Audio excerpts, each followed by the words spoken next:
Hi everyone, today we're going to introduce quadratic formula by Maggie and Jessica. So the quadratic formula, it is to solve for the roots or the zeros of quadratic equations, and it is one of the most convenient way to solve the quadratic equations. So first, let's see the equation ax squared plus bx plus c equals 0. It is a quadratic equation where a, b, and c are. And a is the coefficient in front of x squared, and b is the coefficient in front of the x, and c is the constant. And we can see the quadratic formula is made up of a, b, and c too. So it is 2a over negative b plus or minus the square root of b squared minus 4 times a times c. So how to use it? Basically, it's very easy. It's just to complete it with a, b, and c. And when we are solving, we're actually finding the x-intercepts of the graph. And the 2a is underneath everything above, not just the square root. So let's talk about the discriminant. So the discriminant is the part of the quadratic formula under the square root. Basically, it is the b squared minus 4 times a times c. And it can be positive, 0, or negative. It is very important because it can decide the solution directly. When the discriminant is positive, the quadratic has two distinct real number solutions.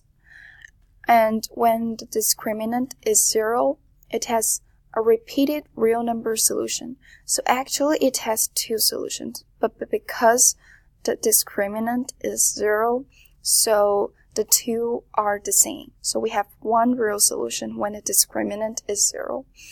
And also when the discriminant is negative, which means the discriminant is smaller than 0, neither of the solutions are real numbers, and they are imaginary answers, and they are the most complex one, and we will talk about it later.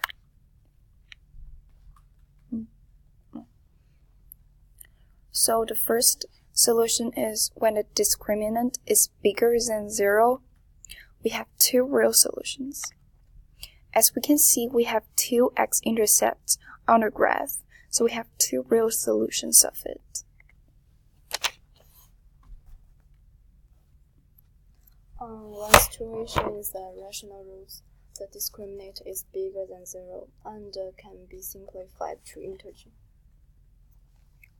And the example is the x squared minus x minus 2 equals 0, and a is 1, the coefficient on the x squared term, and b is negative 1, the coefficient on the x term, and c is negative 2, the constant term. And let's plug the number to the formula, and negative b is 1, b squared is 1, 4 is negative 4 is a, so the number in the square root is 9, and so it can be the final root is negative 1 and 2 is 2 integer. And another situation is the irrational roots. The discriminant is bigger than 0 and still can't be integer. The example is x squared plus 2x minus 2 equals 0, and a is 1, b is 2, c is negative 2. We can see the negative b is negative 2, b squared is 4, and negative 4ac is a. So the number in the square root is 12, and can't be simplified b. be integer.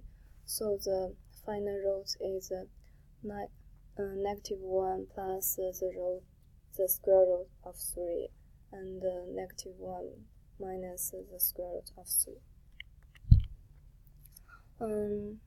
Let's talk about the one real solution. The root is the vertex of the group, and the discriminant is 0. The example is x squared plus 2x plus 1 equals 0, and a is 1, b is 2, c is 1. Negative b is -2, and the b squared is 4, 4ac is 4, and in the square root, 4 minus 4 equals 0. And so actually we has two solutions because we have minus or plus, but because the discriminant is 0, so we have two repeated one, so we actually have one real root, which is -1. And next, let's talk about the third solution. When the discriminant is smaller than 0, we have two complex roots. And we can see the photo, there are no x-intercept on the graph because we have no real solutions. So how to solve it? Basically, we can see the example. 3x squared plus 6x equals -10. It is not in the standard form, so we have to move it into the standard form so we can solve it more easily. And the a is 3, b is 6, and c is 10. So we can complete it in the quadratic formula.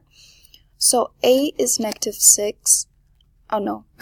So the 2a is negative. It is 2 times 3, and it's 6.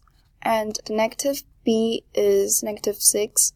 And the most important part is the discriminant, because negative b squared minus 4ac, the answer is -84.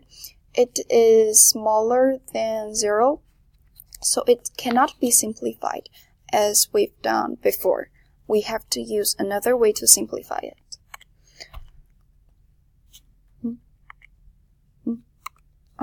So how to simplify imaginary answers?